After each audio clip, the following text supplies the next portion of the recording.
So, hi guys! Andito po tayo ngayon sa Jumeirah Beach Resort kung saan sa dulo ng Jumeirah. Sinasabi ng isang taga rito, ito, isa sa mga may-ari ng mansyon dito. Sabi niya Atlantis yung lugar na ito. So napakaganda. Makikita niyo ang dagat, napaka-presko, sarap liguan. Lalo pag may kasama. Naman likod ko. Gusto ko Hello guys, magandang hapon, magandang umaga, magandang tanghali, kung anumang oras dyan sa inyo ngayon at mapanood yung aming video.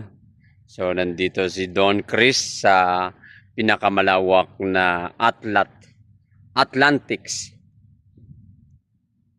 Yan siya. So namasyal sa kanyang karagatan.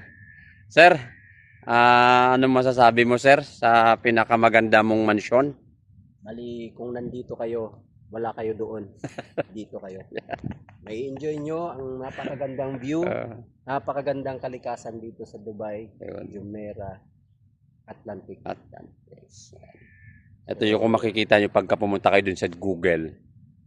Ano siya, para sang bulaklak, sanga-sanga. Ito yun. One of the part of sa human made lang siya, di ba tol?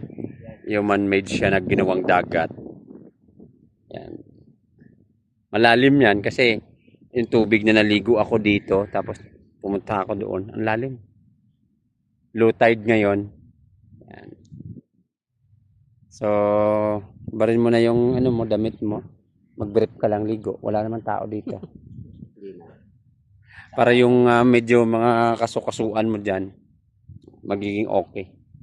More than 1 minute na. Bali guys, tikman natin ang tubig dagat kung talagang maalat. Yan ang sinasabi ko. Yan sinasabi ko guys. Bango pa lang, dagat na eh. Amoy pa lang. Amoy pa lang. Napakalinis guys. Siyempre. Maraming mga corals. Sarap. Medyo maalat nga. 1 minute na.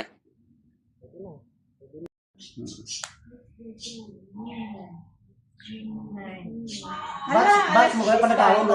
Oo, palagawa bla. Ano ka dre? Si Tuto. Matyas. Kilala mo Matyas. Ahid sila sa akon sa katuig. Naguli na si Jamat? Si?